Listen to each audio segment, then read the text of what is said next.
आकाशवाणी आमदार निवासमधील कॅन्टीनला एफडीएचा दणका। आमदार संजय गायकवाडांच्या तक्रारीनंतर 24 तासात कॅन्टीनचा परवाना निलंबित।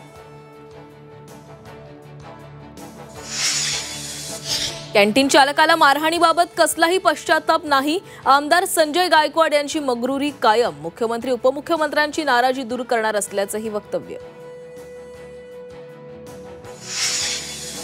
विदर्भात पावसाचा हाहाकार, अनेक ठिकाणी पूर परिस्थिती। उपराजधानीत पावसाचे 4 बळी। अतिवृष्टीच्या पार्श्वभूमीवर चंद्रपूर भंडाऱ्यात शाळांना सुट्टी जाहीर।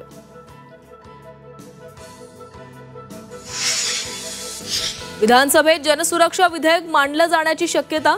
विधेयकातील तरतुदी सौम्य व्यक्ती संघटनांऐवजी कडव्या डाव्या संघटना असा उल्लेख।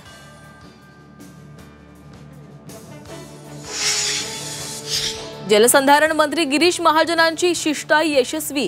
विना अनुदानित शिक्षकांचं आंदोलन तुर्तास स्थगित। सरकारच्या आश्वासनानंतर शिक्षक संघटनांचा निर्णय। आज मनसे आणि उत्तर भारतीय फेरीवाले व्यावसायिकांसोबत बैठक। मुंबईतील भाषिक संघर्ष टाळण्याकरता बैठकीचं आयोजन। गुरुपौर्णिमा उत्सवानिमित्त साईनगरी शिर्डी दुमदुमली। लाखो साई भक्त शिर्डीत दाखल, तर अक्कलकोटमध्येही भाविकांची मोठी गर्दी।